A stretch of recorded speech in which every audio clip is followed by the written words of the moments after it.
دلوقتي هضيف الصلصة.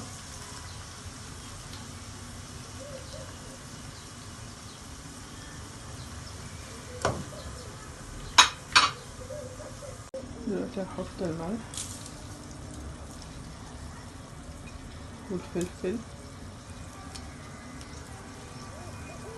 ورشة كزبرة صغيرة ومكعب المرق.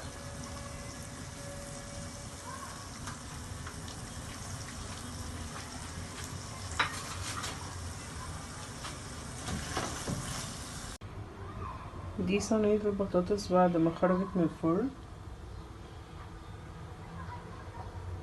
ريحتها وطعمها تحفة يا جماعة، جربوها وهستنى رأيكم في الكومنتات وقولولي اخبارها ايه معاكم، من غير فراخ ولا لحمة ولا اي حاجة.